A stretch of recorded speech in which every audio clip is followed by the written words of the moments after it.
Então, meus irmãos, eu vou então dar uma revisada para quem não veio, que senão depois a gente vai lá no onde a gente parou, aí você perde a linha de raciocínio. Então, nós estamos vendo aqui a doutrina da criação. Então, a doutrina da criação na minha vida, a doutrina da criação no meu dia a dia. Então, a partir da doutrina da criação, como que eu penso? A partir da doutrina da criação, o que ela impacta amanhã, que mesmo sendo feriado, mas quando eu levantar segunda-feira, e o que isso vai trazer de impacto ou de diferença na minha vida. Então, só uma definição simples aqui do Catecismo de Westminster, vai dizer: no princípio, aprove a Deus o Pai, o Filho e o Espírito Santo, para a manifestação da glória de seu eterno poder, sabedoria e bondade, criar ou fazer do nada, no espaço de 6 dias, e tudo muito bom, o mundo e tudo que nele há, quer coisas visíveis, quer coisas invisíveis. Então, a Trindade estava reunida, né, Trindade, Deus, estava reunida na criação do mundo. Então, Deus faz tudo a partir do nada. Tem uma expressão latina, né, criação ex nihilo, que é a partir do nada. Deus criou a partir do nada. Deus pensou em tudo que tem e Ele criou. Então, não somente as coisas que nós vemos, mas também as coisas que nós não vemos. Então, existe uma realidade espiritual e tudo é criação de Deus. Aí eu citei o N. Gruden, que é um teólogo sistemático, ele vai dizer: Deus criou todo o universo do nada. Já pensou? Às vezes a gente não sabe nem o que quer comer, né? O que você quer comer? Não sei, eu quero comer alguma coisa. Agora você imagina a mente de Deus, que criou tudo isso de maneira perfeita, extremamente complexa, mas Deus pensou em cada detalhe. Então, Deus criou isso tudo a partir de nada. Não existia, não tinha um modelo, não tinha uma cópia. Por isso que nós devemos olhar para Deus e entender que é um Deus infinito em sabedoria, infinito em poder. Esse é o nosso Deus. Então Ele cria todo esse universo a partir do nada, e este era originalmente muito bom. Por que originalmente muito bom? Porque depois do pecado, o pecado ele maculou, ele manchou tudo que Deus fez. Então, nós ainda carregamos a imagem de Deus? Carregamos. A criação ainda tem os traços de tudo que Deus fez? Tem, mas isso tudo foi quebrado, foi maculado por causa do pecado. E Deus criou tudo isso para glorificar quem? A Ele mesmo. Isso é o que é maravilhoso do nosso Deus. Às vezes a gente fica pensando que Deus faz tudo para nos agradar, né? Que Deus é igual aqueles pais que vivem em função da alegria e da felicidade dos filhos. Não, Deus não é assim. Deus é Deus. Então Deus, Ele é ao mesmo tempo fora da criação, mas ao mesmo tempo também Ele está dentro e participando ativamente da criação. Ele é um Deus transcendente e imanente. Ele é um Deus que Ele está fora das nossas categorias.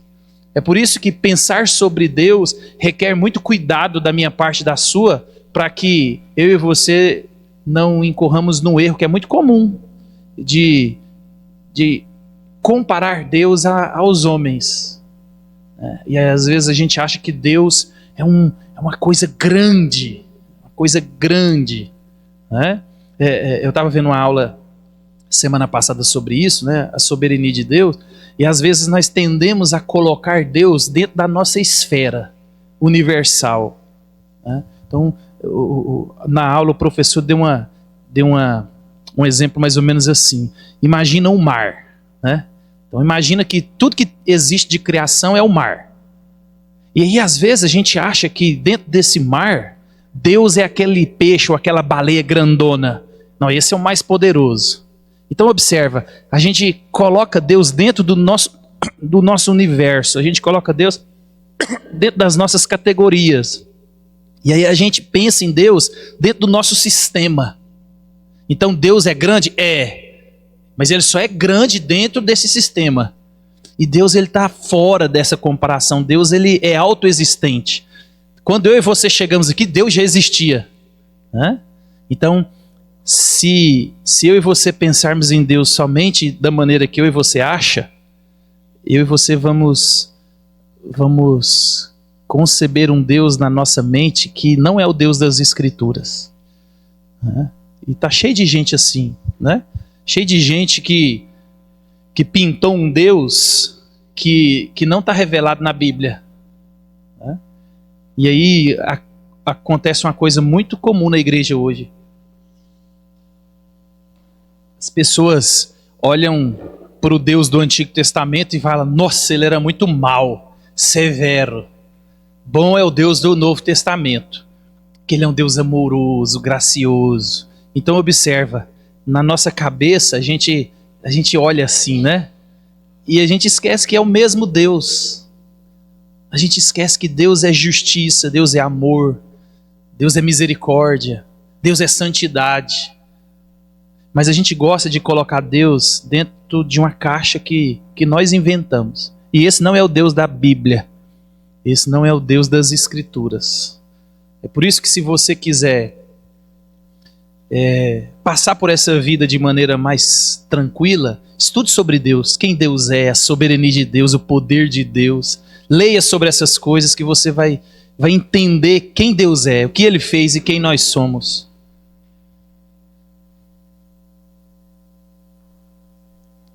Depois que vocês terminarem, vocês não precisam entregar agora não. Fica quietinho, porque senão vocês levantam, que a Vanessa não vai corrigir agora.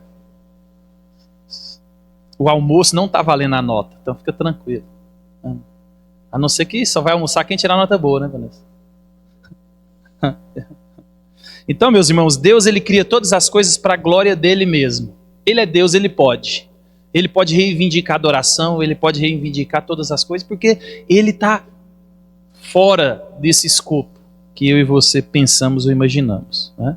Então eu trouxe o texto de Apocalipse 4:11, onde João vai dizer: Tu és digno, Senhor e Deus nosso, de receber a glória, a honra e o poder, porque todas as coisas tu criastes, sim, por causa da tua vontade, vieram a existir e foram criadas. Então, Deus faz tudo para a glória dele, tudo que Deus criou foi por causa da vontade dele, e tudo que Deus faz é para ele, do jeito dele, na hora dele, e é assim que funciona. Esse é o nosso Deus, né? Então, Deus, ele não está preocupado em satisfazer e te encher de alegria. Deus tem um plano maior, e você encaixa nesse plano. Então, dentro do macro-universo, existe seu micro-universo. E Deus, ele está por trás e controla todas as coisas de maneira perfeita, de maneira a estar tudo sincronizado, que a vontade dele, ela é executada sem nenhum milímetro atrasado. Esse é o nosso Deus, né? Então, eu trouxe a imagem aqui, né? A gente está falando de criação, aí eu pesquisei, né? Esse pato chama pato mandarim. E ele é considerado mesmo o pato mais bonito do mundo. E ele é encontrado nas regiões da Ásia. Então ali na China, ali no Japão, na Rússia. Mas tem relatos dele voando ali. Encontraram ele alguns anos atrás lá no Central Park, em Nova York. Mas é um pato bonito, né? Imagina você ver um bicho bonito desse. Então Deus criou isso aí, meus irmãos. Do nada. Essa combinação de cores. No slide não fica tão perfeito por causa mas na tela fica melhor. A combinação de cores, a beleza. E Deus criou isso tudo. Deus criou isso tudo. Esse é o nosso Deus. Então eu trouxe também uma imagem das flores. Então, flores de tudo quanto é jeito, tudo quanto é cor. E tudo isso quem criou foi Deus. Deus criou uma combinação de cores tão perfeita que eu e você olhamos e a gente não irrita os olhos, né? Às vezes você vai pintar uma casa, você coloca a cor que você quer. Passa 10 dias que você está lá morando naquela casa, você não aguenta mais ver aquela cor, né? Você foi meter a mão, né? A gente é assim. Mas Deus não. Deus, quando Ele fez tudo perfeito. Você passa 20 dias na fazenda, vendo a mesma imagem e ela não te causa dor de cabeça, né? Você mora perto da beira do rio, então a imagem da natureza, ela causa descanso nas pessoas, ela desestressa as pessoas. Deus criou isso tudo. Então a cor da árvore, Deus pensou por que ela é verde e por que ela não é branca. Você vai, por exemplo, nos polos, né, onde existe muita neve, você tem que usar um óculos escuro. Se você ficar lá muito tempo, causa problema nas vistas, por causa do nada, só tem branco, né? Deus faz isso tudo de maneira perfeita, de maneira sincronizada. E tem também essa imagem aqui. Isso tudo foi Deus quem fez, meus irmãos. Então, pensar no nosso Deus de maneira que nos constrange. Se eu fosse alguém da área da ciência, eu poderia trazer aqui a complexidade do corpo humano, como que funciona o olho, por exemplo, né? O olho. Se a gente prestar atenção como que funciona o olho, a gente já ficaria encantado. A força que eu e você fazemos para levantar um braço e a gente acha que não, é só fazer isso aqui, não, mas existe toda uma complexidade de informação, de campo eletromagnético que chega à força do neurônio, que vai para os nervos e a gente faz o que faz em fração de, não sei nem como que chama, milissegundos. Essa é uma fração muito, muito baixa de tempo. Então Deus faz isso tudo de maneira perfeita. Esse é o nosso Deus.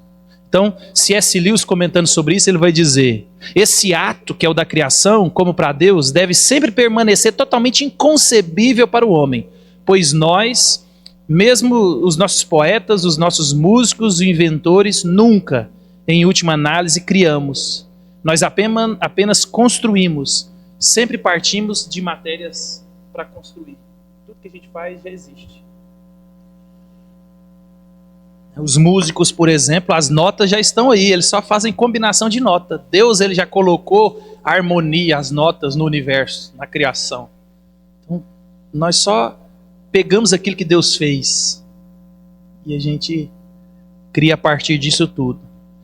Então, meus irmãos, é impossível para nós, homens finitos que têm data de nascimento e data de morte, fazer ou tentar fazer justiça à maravilha, à complexidade de tudo aquilo que Deus criou e tudo aquilo que existe. É por isso que eu e você precisamos de pensar mais em quem é Deus. E a gente está mais preocupado em pensar quem somos nós. Eu preciso de me conhecer. Você vai se conhecer quando você começar a conhecer quem Deus é. Aí você de fato vai conhecer. Então eu vou ler essa primeira parte aqui e a gente já vai pular para onde eu quero lá, porque a gente quer caminhar com mais tranquilidade. Então, refletindo sobre a criação. Então, a verdade da criação deve nos fazer parar no meio do caminho, nos encher de admiração e maravilhamento, nos humilhar e nos deixar de joelhos. Então, Deus trouxe o universo à existência com nada além de sua vontade e da sua palavra. Então, pense na beleza do universo, nas galáxias, nos animais, lugares, pessoas, sons, tudo que existe. Então, eu e você, quando lemos Gênesis 1 e 2, a gente não pode ler nessa monotonia mental, como se fosse só apenas um texto. Igual quando você vai ler a Bíblia e você fala: pastor, tem que ler Levítico? Tem que ler genealogia, o filho que é filho fulano, que é filho de ciclano, que gerou que não sei quem, que gerou não sei quem. Então observa, a gente reclama antes de parar e refletir que Deus escreveu aquele negócio ali. E se ele escreveu foi com motivo. Então Deus não colocou o que colocou nas escrituras de maneira aleatória. Deus pensou, Deus planejou, tem um porquê. E o problema não está em Deus, está em mim e você. Então, ele vai nos levar a olhar para Gênesis 1 e 2 e exercitar essa mente maravilhosa que Deus nos deu. No princípio, Deus criou os céus e a terra. Então, aqui explica e define tudo. Elas nos dão identidade e dignidade e definem o propósito da vida. Então, dizer que Deus criou este universo e tudo que nele existe é simplesmente dizer o quê? Deus é Deus. Ele é incomparável. Então, Deus, ele não tem rivais. Não tem como a gente comparar Deus a ninguém. E eu sei que você é um humano como eu. Às vezes nós nos pegamos a pensar em Deus como um Deus que está lutando com o mal, em Deus que está lutando com o inimigo. E a gente sempre pensa a partir daquilo que a gente vê. Então as imagens, a nossa história de vida, ela influencia em como nós pensamos as coisas. Então a gente aprendeu a pensar, a gente é da geração que assistia desenho, onde existia o mal, existia o bem, e o mal lutava contra o bem, em prol de todo mundo, e tinha uma dificuldade enorme, mas no final o bem sempre vencia. Então isso já está implantado na nossa mente. A gente acha que Deus é o bem, o diabo é o mal, as pessoas são neutras nesse negócio, e tem um inimigo que quer matar essas pessoas, e tem Deus que quer proteger essas pessoas. E aí a gente está nesse negócio aqui, quando vai pensar sobre Deus, a gente acha que Deus... Nossa, Deus agora não vai dar não, meu Deus, essa situação que, nossa, Deus não resolve não. Isso aqui é difícil demais para Deus resolver. Então observa, isso aí é fruto de coisas que a gente viu, coisas que a gente leu, coisas que a gente aprendeu, coisas que a gente viveu. Por quê? Porque eu e você somos seres humanos, a gente precisa de um padrão, a gente precisa de um alicerce, a gente precisa de uma régua. Deus não é assim. É por isso que eu e você desesperamos. Porque você canta que Deus é poderoso, que Deus pode todas as coisas, que você confia em Deus. Aí quando começa a ter problema na sua vida, você, meu Deus, e agora o que eu vou fazer? Observe, isso é antinatural eu e você pensarmos nisso. Por isso que você precisa de sofrer um processo chamado conversão, novo nascimento. Se isso não acontecer, você vai continuar pensando igual um jumento. Só quer comer capim. E eu e você somos feitos à imagem e semelhança de Deus. E se Deus infundiu vida espiritual em você, você agora consegue pensar, descansar e conhecer esse Deus. Então esse Deus ao qual nós servimos, meus irmãos, ele é incomparável. Ninguém pode reivindicar que é mais poderoso ou que é mais autoridade do que Deus. Embora a gente veja isso com muita facilidade. Deus, ele é Deus. Esse é o Deus que criou todas as coisas, é o Deus que nós servimos. Então, Deus, ele está fora da nossa compreensão. A gente só consegue compreender Deus à medida que ele revelou. Agostinho chamava isso de douta ignorância, ou ignorância boa, né? Eu não conheço sobre Deus, mas você pode conhecer sobre Deus dentro daquilo que ele se revelou. Então eu e você, nós nunca vamos esgotar quem Deus é. Nunca. Durante toda a eternidade, eu e você estaremos sempre nos surpreendendo com Deus. Já parou para pensar nisso? Deus é algo tão fora da nossa imaginação que durante toda a eternidade... Deixa eu tomar água aqui.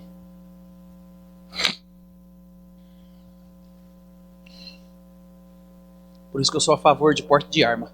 Dali você já dava 2 tiros. Já resolvia esse problema. Depois a gente só recolhia os corpos. Então, meus irmãos, esse é o nosso Deus. Então não pense em Deus como alguém que... Ai, meu Deus, essa não dá para... Não, não. É assim, é eu e você. Deus não. Deus, ele tem um plano na minha vida e na sua. Então tudo que acontece na minha vida e na sua, tem um Deus que planejou tudo isso. E esse Deus, ele é tão transcendente que Deus, ele planejou todas as coisas e também planejou que todas as coisas que eu e você fizéssemos fosse baseado na nossa vontade. Olha, por isso que a gente vai estudar sobre a soberania de Deus e a responsabilidade do homem. Esse Deus, ele está fora desse escopo do universo. Ele consegue fazer com que tudo que ele planejou aconteça de maneira que você faz o que você faz porque você quer. Esse é o nosso Deus. Ele faz o que ele faz de maneira que a sua vontade está intacta. E você faz o que faz, diz o que diz, está onde está, porque você quis. Olha, esse é o nosso Deus. Esse é o Deus ao qual nós servimos. Por isso que às vezes quando a gente pensa em Deus nas categorias só desse plano, a gente tende a pensar que Deus é um homem mau. Ah, não, se Deus criou todas as coisas, então eu não sou culpado de nada. Não, não, não, não. Nós não somos marionetes nas mãos de Deus. Deus é um Deus que governa todas as coisas, determinou todas as coisas, de maneira que você também participasse e fizesse tudo a partir da sua vontade. Esse é o nosso Deus. Então, essa aqui eu vou passar rápido. Então, ele vai falar de um perigo. Um perigo nisso tudo é a familiaridade, né? Então, o que é a familiaridade? A familiaridade é que eu e você estamos tão acostumados com a Bíblia, estamos tão acostumados com Deus, estamos tão acostumados com as coisas, que isso tende a ofuscar a nossa atenção. Se você, por exemplo, fizer uma pesquisa, quem morre afogado é quem sabe nadar. Principalmente o índice de surfista que morre afogado é alto. Porque a familiaridade com o mar, a familiaridade com a onda, a familiaridade com a habilidade que ele vai desenvolvendo, né, faz com que aos poucos ele vai perdendo a atenção. Se você for pesquisar, por exemplo, também, os acidentes de serviço ou do trabalho, eles acontecem por quem já tem familiaridade com a profissão. Você nunca vai chegar lá e o cara que começou a trabalhar tem 30 dias, ele sofreu um acidente de trabalho. Não acontece. Ele está com o equipamento que precisa, ele está com atenção, ele segue um checklist, um protocolo. Ele não tem como ele errar, porque ele está atento. Mas à medida que ele vai ficando familiarizado com o ambiente, com o trabalho, com o equipamento, com o perigo, ele vai relaxando, relaxando, relaxando, até acontecer. Então com Deus é do mesmo jeito. O dia que eu e você recebemos um renovo espiritual e a gente conseguiu pensar em Deus nas categorias, nossa, Ele é Deus e eu não sou nada, aí você, nossa, você tem um amor por Deus, um amor pelo culto, um amor pela leitura, um amor pela oração, e você é zeloso com o horário, você é zeloso, respeitoso. Só que à medida que você vai sendo crente, você vai tendo familiaridades, e você vai acostumando. Aí quando você vê, a gente é um crente relaxado. E aí a gente nem precisa de Deus mais. Então esse é um perigo. E se tratando da criação de Deus, meus irmãos, a criação, como o próprio salmista vai mostrar para nós, né? Os céus manifestam a glória de Deus, o firmamento anuncia as obras das suas mãos. Então a familiaridade com tudo isso aqui faz com que a nossa vista não preste mais atenção nisso. Eu dei o exemplo no último domingo da arara. Nós temos arara aqui e isso não existe em lugar nenhum. Não existe isso. Se você for para as grandes cidades, para você ver uma arara, você tem que ir no zoológico. Só que eu e você estamos tão acostumados com a arara aqui, que você vê, e você nem para tirar uma foto, você não para contemplar a beleza da cor da arara. Arara, e só tem aqui. Não existe assim arara. Só que assim, a gente está tão familiarizado que a gente acha que a arara tem em todos os lugares, todo mundo está familiarizado com a arara. E a gente para de perceber. Então, a obra de Deus, tudo que Deus fez é para despertar em mim e você adoração, rendição, louvor. Só que a gente está tão acostumado com a beleza da criação que a gente levanta igual jumento. A gente levanta, já quer comer um capim para mastigar, e nossa vida é essa. E aí é por isso que nós somos igual animais. Então Deus nos dotou com todas as categorias, só que a gente está tão familiarizado com tudo isso, e a gente perde a beleza da criação. A gente perde a beleza de uma árvore, de um coqueiro, né? Imagina um coqueiro, a gente toma água de um coco, e é muita água, né? Tem até piada, como que o coco sai, enche de água? Meus irmãos, aquilo é coisa de Deus demais.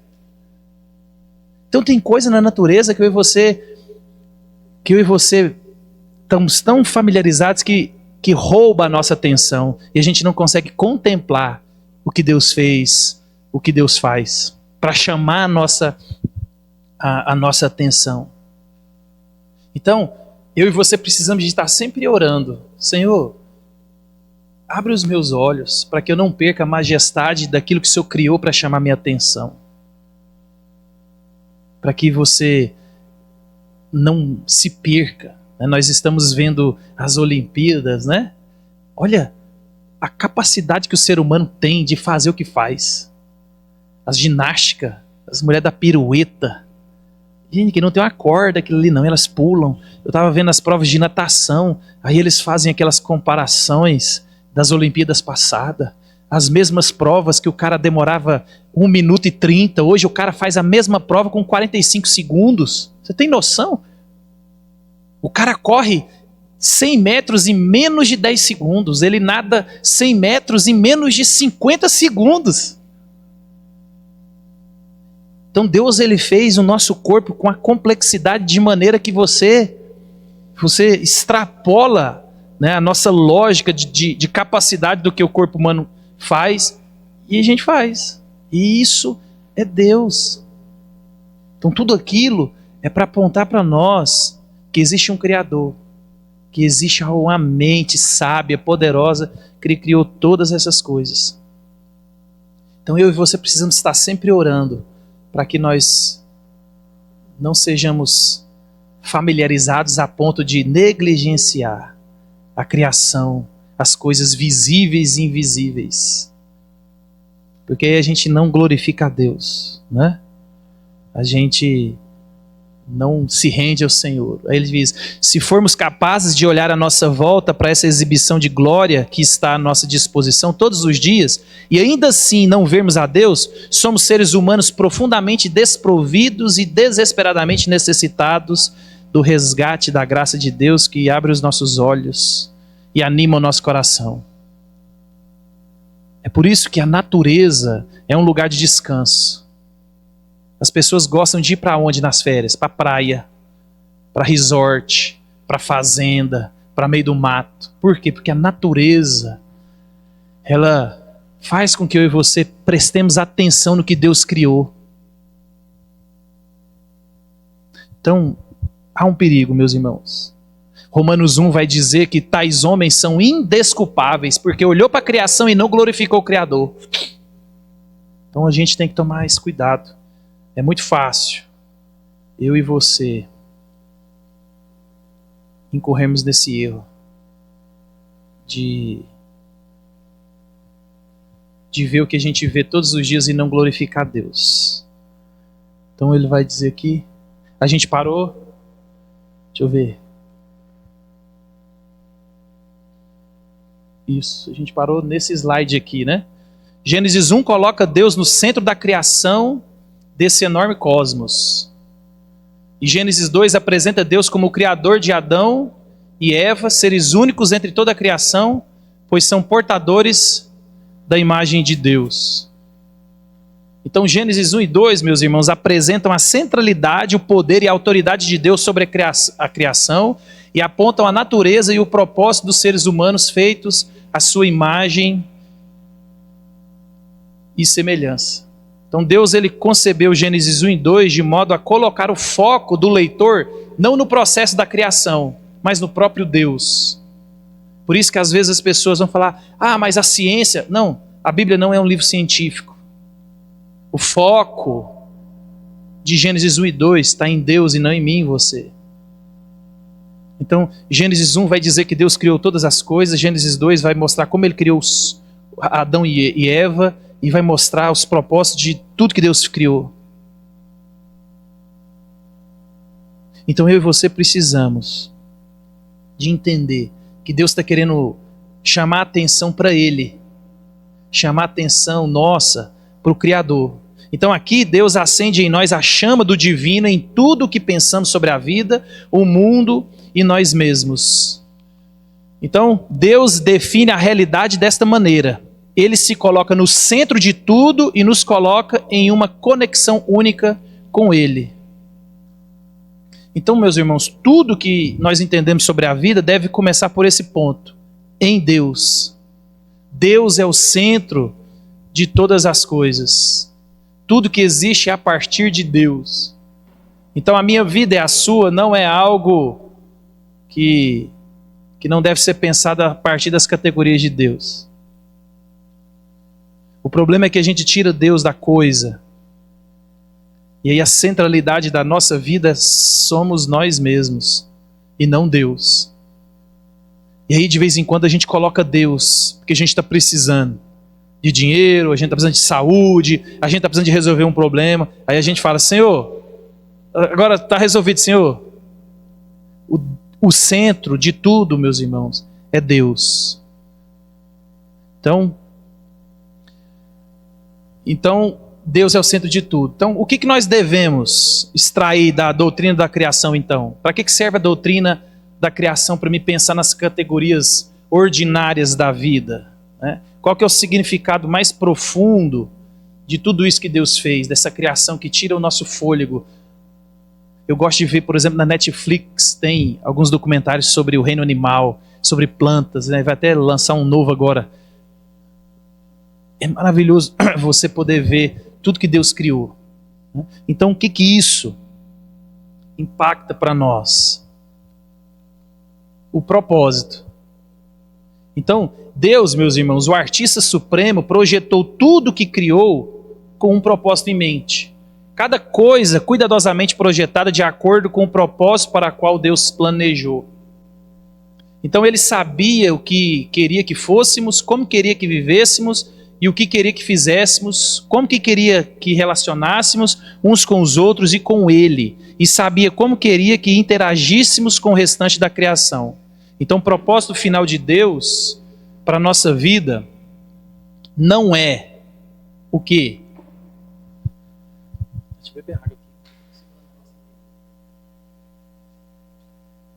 Então tudo que Deus cria é com propósito, em mente, claro, objetivo. Então quando eu e você tira Deus da centralidade de todas as coisas e coloca nós mesmos, a gente faz da vida aquilo que Deus não planejou. Então o propósito que Deus nos criou não foi para trabalhar, para usufruir da nossa definição de felicidade. Porque eu e você achamos que a felicidade está em trabalhar e adquirir coisas. E aí você vai ter uma velhice confortável. É assim que a gente pensa. É assim. E você nem sabe se você vai ficar velho. Olha para as pessoas no Rio Grande do Sul. Né? Muitas lá trabalharam a vida inteira.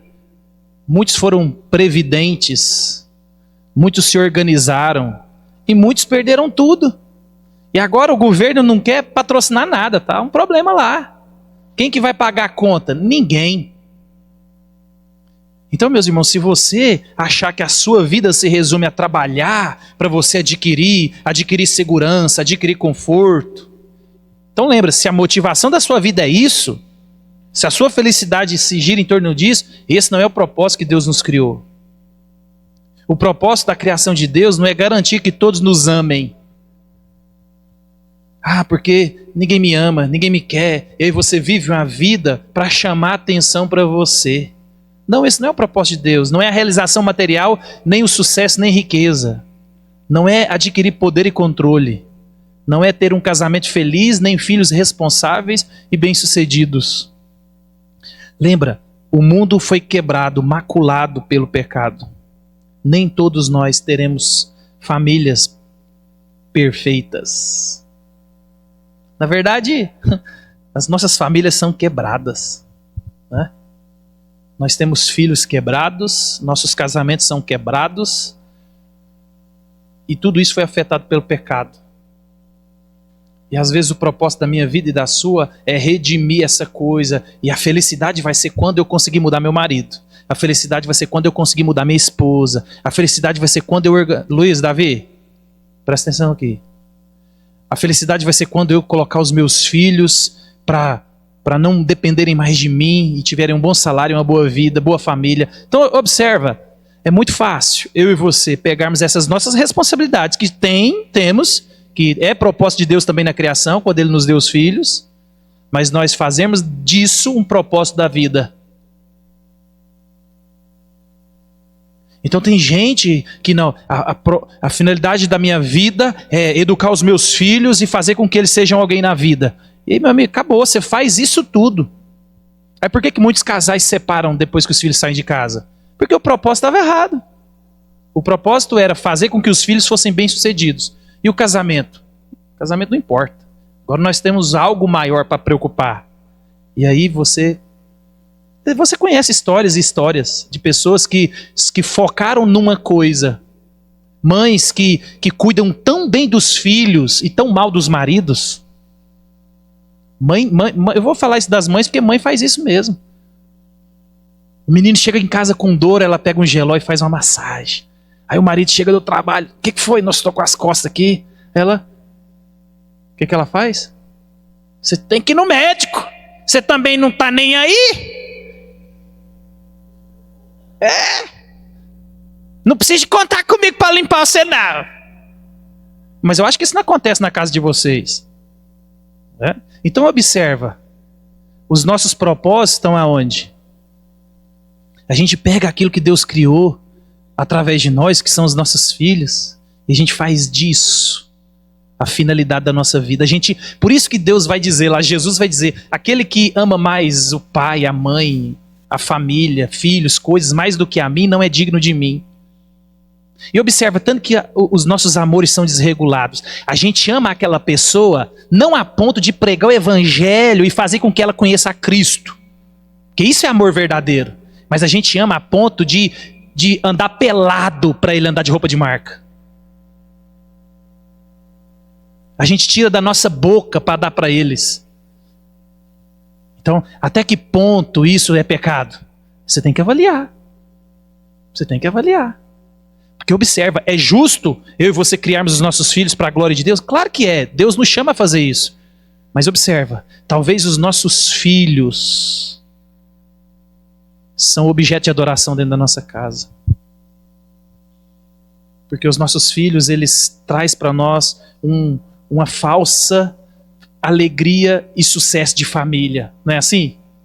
Se seus filhos forem bem-sucedidos, que se dane o casamento. Você fala, olha, que família que nós construímos. Aí esses meninos vão embora, vão construir outra família. E aí a sua família está quebrada. Família é eu e a Janinha. E meus meninos vão sair e vão virar meus parentes. E a minha família... Né? Então, a gente tem que pensar nisso. E Deus não criou eu e você para essa finalidade. Não é assim que Deus planejou. Então, qual é o propósito da criação? Se existe um Criador, não cabe a mim escolher de que modo quero investir minha vida, nem cabe decidir qual quero que seja o meu propósito. Existe um Criador, meus irmãos, e como Criador, somente Deus tem a capacidade, a prerrogativa de me dizer como viver e qual deve ser o propósito direcionador de tudo em minha vida. Ele me projetou de uma certa maneira para um certo propósito.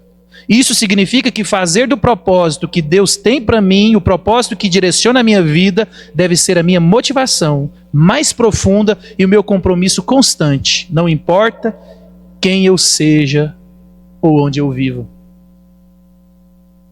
Aí a gente pode olhar para os exemplos da Bíblia.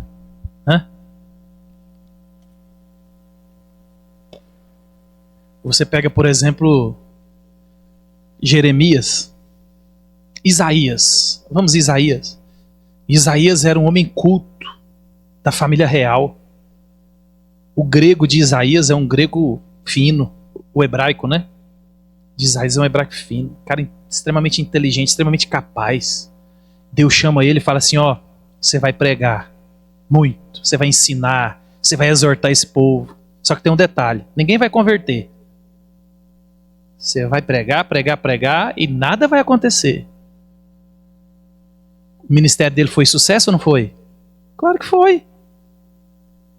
Jeremias vem e Deus fala assim, eu te chamei no ventre da sua mãe, Jeremias. Você vai chorar. Essa nação não chora, não se quebranta diante de mim, mas você vai se quebrantar. Você vai sentir o que eu estou sentindo, Jeremias. E você também vai pregar e ninguém vai te escutar. Na verdade, eles vão te escorraçar, vão te matar. Olha, que sucesso. Foi sucesso ou não foi? Deus chamou ele para aquilo. Deus chamou Paulo e falou assim, Paulo, Eu vou te mostrar como é bom sofrer pelo meu nome. Só sofreu Paulo. Pá. Os apóstolos hoje, que andam de helicóptero, carro importado e moram em condomínio de luxo, que são os apóstolos do Brasil, ninguém quer ter o ministério de Paulo. Porque eles vão ter que afirmar que Paulo foi um fracassado. O problema, meus irmãos, é que eu e você olham para o propósito da vida, não o que Deus espera de mim e de você, mas o que eu quero.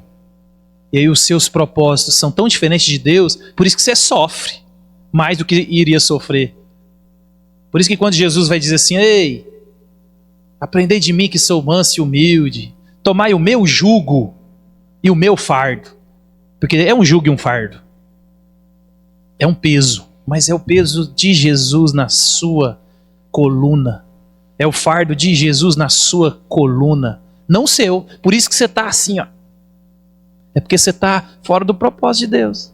Porque o seu propósito é: eu tenho que ter casa, eu tenho que ter aposentadoria, eu tenho que ter isso, eu tenho que ter aquilo, eu tenho que cuidar dos meus filhos. E observa, a nossa vida ela é tão assim, um declarar da onipotência e da insignificância de Deus, porque se eu não fizer, meus filhos estão perdidos. Se eu não fizer, ninguém come aqui em casa. E observa, se amanhã você levantar, segunda-feira, com força, resistência, e dando conta de segurar a escova de dente para escovar o dente, é Deus quem deu essa força para você. Simples assim. Que vai chegar um dia que talvez você não vai ter força para escovar o dente. Ou então vai chegar um dia que você vai pedir para alguém escovar o dente para você: ó, tamo aqui, escova meus dentes aqui. Porque você vai ficar velho. Então é muito fácil, meus irmãos. Então a doutrina da criação nos ensina que nós não olhamos para nós mesmos em busca de propósito, mas sim para o nosso Criador. E aí Deus ele enviou um manual de instrução. Qual que é o manual de instrução? A Bíblia. A Bíblia. Aí a gente fala assim: eu queria que vocês abrissem a Bíblia no livro de Filemon. Aí você, opa, Filemon? Queria que vocês abrissem a Bíblia no livro de Naum. Naum? A familiaridade que eu e você temos com as Escrituras é tão grande que você não sabe os 66 livros de cor. Ou sabe? Então observa. Se você não sabe cantar a musiquinha, é porque você está mais preocupado com seus propósitos e não com os propósitos de Deus. E aí você ajoelha, você ora: Senhor, eu não sei o que está acontecendo, Senhor. Tenha misericórdia de mim. Igual alguém disse um dia para mim: pastor, eu oro, e as coisas não acontecem. Eu falei: porque você só ora e não lê e não obedece. Orar sem obedecer não serve para nada. É só desencargo de consciência. É só uma tentativa de a gente tirar a nossa culpa e colocar em Deus. Pô, Deus, eu estou orando e você não faz nada. A gente faz isso todos os dias. Então esse é o manual escrito por Deus. Não só apresenta o propósito dele para nós, mas também nos mostra o que acontece quando abandonamos esse propósito e o trocamos pelo nosso próprio. Mostra ainda de que modo ele nos resgata e restaura por meio do dom e da graça do seu Filho. Esse é o propósito. Deus criou com um propósito. Você está incluso nesse propósito maior, e dentro do propósito menor, que é a sua vida, Deus também tem um propósito. Você mora onde você mora, você vive com quem você vive, você nasceu na casa que você nasceu, você faz as coisas que faz, tudo isso tem que ser para a glória de Deus. O propósito é glorificar a Deus aonde Ele te colocou. O problema é que a gente não pensa nas categorias de Deus. Você vai mudar de cidade, você não pensa: será que lá tem uma igreja para me congregar? Não, você pensa se lá tem emprego, se lá você vai ganhar dinheiro. Então observa. Mas você é crente. Eu estou aqui para cumprir os propósitos de Deus na minha vida. Aí eu vou mudar de cidade, para quê? Não, lá está ganhando mais. E lá tem igreja? Não sei, chega lá eu vejo. Por quê? Porque a adoração, o culto, não é algo essencial na minha vida e na sua. Então, meus irmãos, eu quero despertar em você, igual eu tenho despertado em mim mesmo, o tanto que nós estamos distante desse Deus ao qual nós dizemos servir, amar e fazer tudo que Ele precisa para agradar a Deus. Não. Olha para as nossas vidas, onde Deus nos colocou. No dia a dia, a gente não pensa em Deus. A gente vai tomando decisões sem consultar a Deus. A gente decide para onde... Você lembra, Tiago? Vocês que dizem amanhã vamos para tal lugar, vamos vender, vamos ter lucro. A gente está desse jeito. A gente vai direcionando as coisas. A gente não lê a Bíblia, a gente não conhece o manual. E brasileiro é pior. A gente já deu esse exemplo aqui em outras lições, né? Você compra um guarda-roupa. Aí você fica lá a tarde inteira para montar. Ou qualquer outra coisa que você compra. Você compra um ventilador, qualquer coisa, você compra, você não abre o manual, você quebra a cabeça até montar. Aí você chama a mulher e fala assim, montei. Tá, mas onde é que você viu? Não precisa de manual não, ué. Tá fora.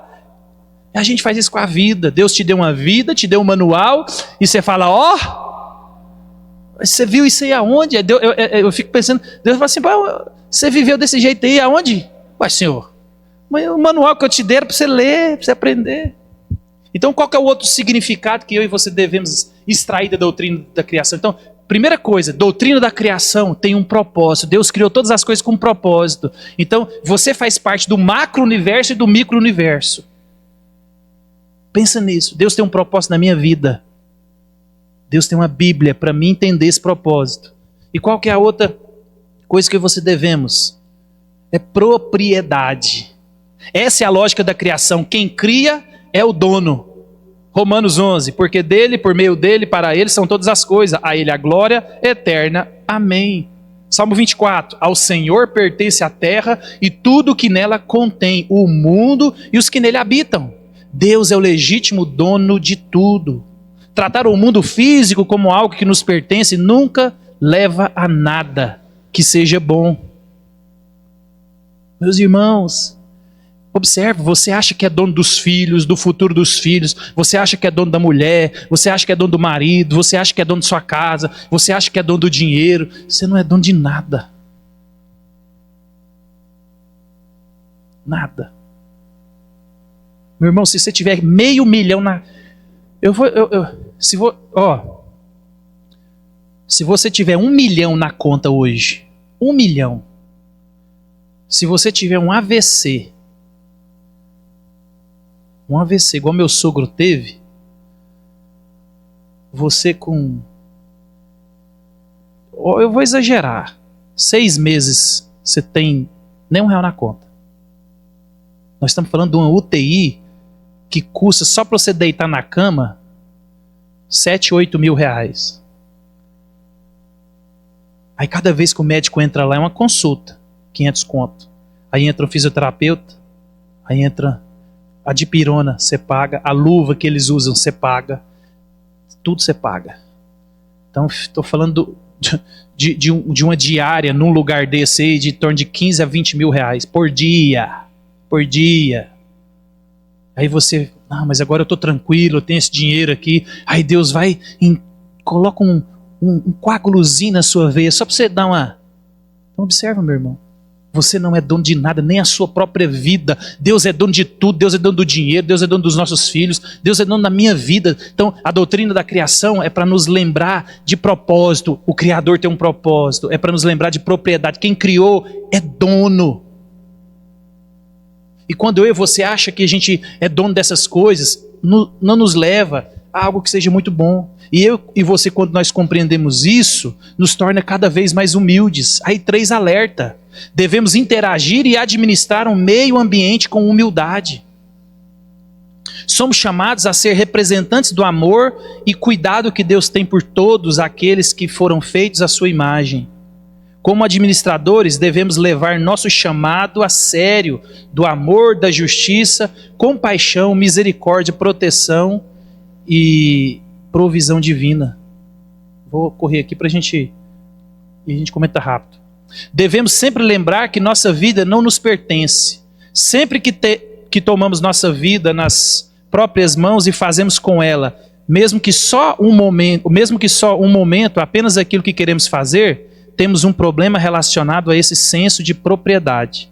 Então a doutrina da criação nos diz: a minha racionalidade, a minha espiritualidade, a minha personalidade, a minha emotividade, meus aspectos físicos e psicológicos, meus dons e minha vontade, nada disso me pertence. Meus irmãos, tudo que eu sou, isto é, tudo aquilo que Deus fez em mim, coopera para fazer de mim quem sou. Você é do jeito... a gente que tem mais de um filho, eles saíram do mesmo buraco. Cada um... Vocês sabem, né? Não precisa nem falar. Foi Deus quem fez isso, o dono da vida, o dono meu, o dono seu, fez os nossos filhos com características, com personalidade dentro da nossa casa. Nós que viemos de famílias maiores, a gente tem 10 irmãos, 5 irmãos, 4 irmãos, a gente vê, Deus fez porque Deus é dono de tudo, Deus faz com propósito de tudo, e às vezes eu e você queremos mudar os nossos filhos. Eu e você estamos com a síndrome de José, síndrome de Jacó, não, síndrome de Isaac e Rebeca. Isaac e Rebeca tinham os filhos preferidos, Jacó tinha os filhos preferidos, e aí a desgraça foi passando de família para família por causa das preferências. Então, os meus filhos, os meus preferidos. Não, meus irmãos. Então, a propriedade de Deus. Então, a maneira que eu e você cuidamos da criação revela quem nós somos.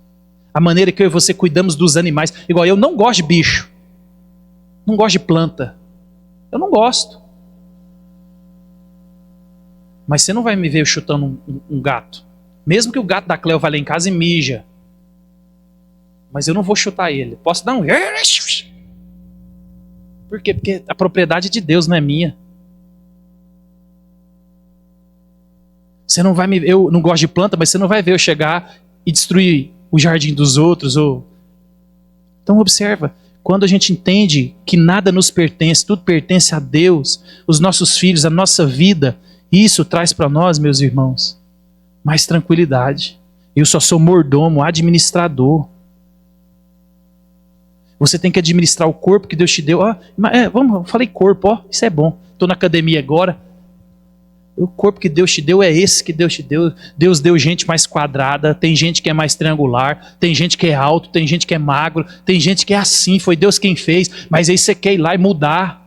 Você quer pôr, você quer tirar, você quer aplicar, você quer... Pense muito bem se aquilo que a gente não quer fazer com o nosso corpo é uma afronta ao Deus que nos criou daquele jeito. Pense muito bem se o que você quer fazer é fruto de fato de uma necessidade física que vai trazer mais conforto, melhorar a sua vida, ou se é só para trazer mais conforto para o seu coração, para o seu ego e para a sua autoestima. Então, quando a gente pensa nos propósitos de um Criador, quando a gente pensa nele que tem todas as coisas e faz todas as coisas e é dono de todas as coisas, a gente aprende a viver. Então, existem filhos que nós sabemos das qualidades que eles têm e às vezes a gente esquece de investir nessas coisas. Por exemplo, a coisa mais que dá mais dinheiro hoje, né? É você ser uma pessoa comunicativa e relacional. Isso é fenomenal. Pensa num negócio, né? Você pega o Mateus, por exemplo, vou dar o exemplo do Mateus.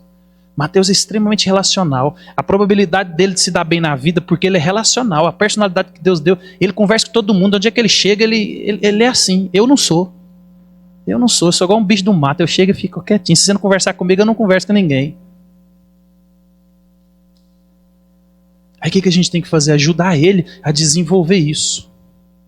Por isso que não pode namorar cedo. Tá vendo, Mateus? Porque a namorada faz com que você distorça a sua personalidade. E você que é um cara extremamente comunicativo, extremamente do povo, você pega aquilo que Deus fez você e você reprime.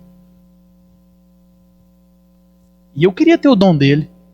E todo mundo que se dá bem na vida é porque é extremamente comunicativo. Você não precisa ser muito inteligente não, meu amigo. Mas se você conhece alguém que você chega e todo mundo te conhece, é assim ou não é? Quem tem bom relacionamento, quem conversa com todo mundo, quem é amigo de todo mundo, é o que se dá bem na vida. Então o que nós temos que fazer com os nossos filhos, que Deus fez assim? Você estimula uns, você ensina uns, e assim você vai. Por quê? Porque Deus criou assim. A personalidade, meus irmãos, é assim que Deus fez. Então, nós temos que entender que tudo que Deus fez foi com um propósito. E às vezes a gente não descobriu ainda, e não descobriu mesmo. Você não precisa de saber, você só precisa de prestar atenção naquilo que já é claro e ir conduzindo para a glória de Deus. Então, a assinatura não é algo natural para nós, a realidade de viver com o propósito e a propriedade de Deus em mente. Para nós, o natural é sermos movidos por nossos próprios desejos e definirmos um bom dia como aquele em que alcançamos o que nos faz feliz. Então a doutrina da criação nos conduz à graça de Jesus.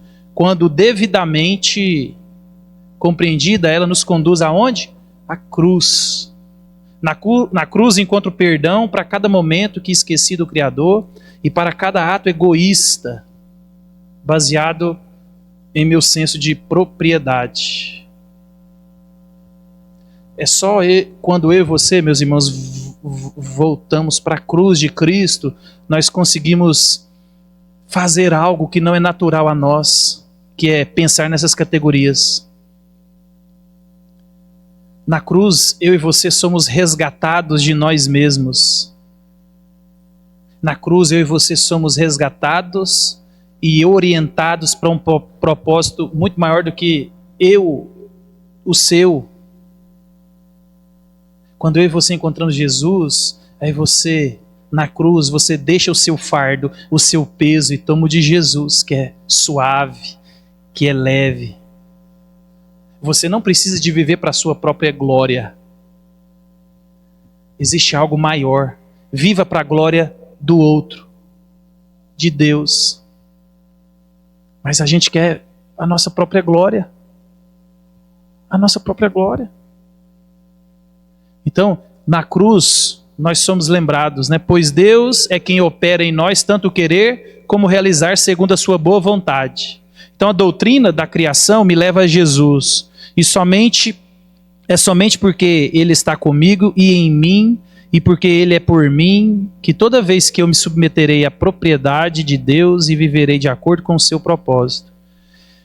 Ele não me deixa lutar sozinho, mas luta por mim, mesmo quando eu mesmo estou exausto e desanimado. Só em Cristo Jesus, meus irmãos, eu e você vamos entender que nós não lutamos por nós mesmos, nós não estamos sozinhos.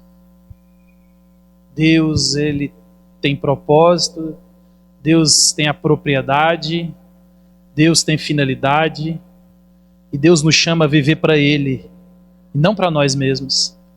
Nós participamos do reino dEle, que Ele está construindo, e não para construir o nosso próprio reino. Então, outro significado, e a gente vai encerrar aqui, outro significado da doutrina da criação é a autoridade. Então, uma vez que Deus fez o mundo e é o seu dono, Ele é a autoridade suprema de tudo isso. Então, isso significa que não existe autoridade humana independente. Toda autoridade é representativa. Toda autoridade humana é a autoridade de um embaixador, isto é, foi projetada para ser um representante visível da autoridade de Deus. Então, o que isso significa? Meus irmãos, você é autoridade na sua casa como pai, como mãe, foi Deus quem colocou. Nós temos os nossos governantes, foi Deus quem colocou. A autoridade ela é representativa. É por isso que Deus nos coloca como maridos para amar a nossa esposa como Cristo amou a igreja. Por isso que Deus nos deu o nosso marido para sermos submissos a Ele como a Cristo. Então toda autoridade é representativa.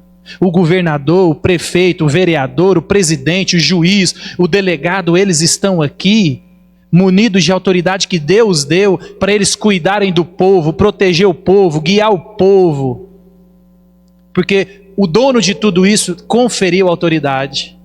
Por isso que quando eu e você falamos mal, no sentido de que eles não deveriam estar lá, porque isso ou aquilo, a gente tem que pensar muito bem nas nossas palavras, porque nós estamos falando diretamente contra alguém que colocou uma autoridade nessas pessoas.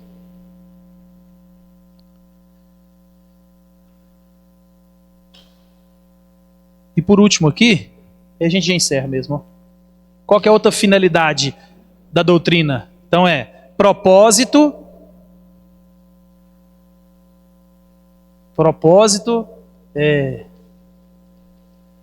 a palavra está aqui na minha boca. Propósito, autoridade, propriedade e agora adoração. A palavra está na minha boca, eu não conseguia.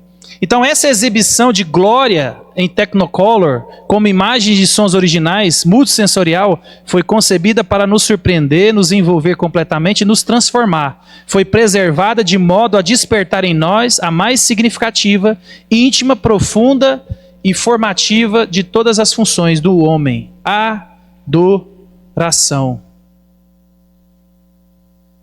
Nós devemos adorar porque Deus fez isso tudo. Isso deve tornar a mim e você cada vez mais o quê? Humildes. Humildes. Então, a doutrina da criação tem como objetivo de nos libertar dessa escravidão a nós mesmos. Destina-se a nos dar as boas-vindas para fora de nosso próprio egocentrismo. Então, Gênesis 1 e 2 aponta que somos meras testemunhas de algo que não participamos. O mundo não começou conosco, nem foi iniciado por nós.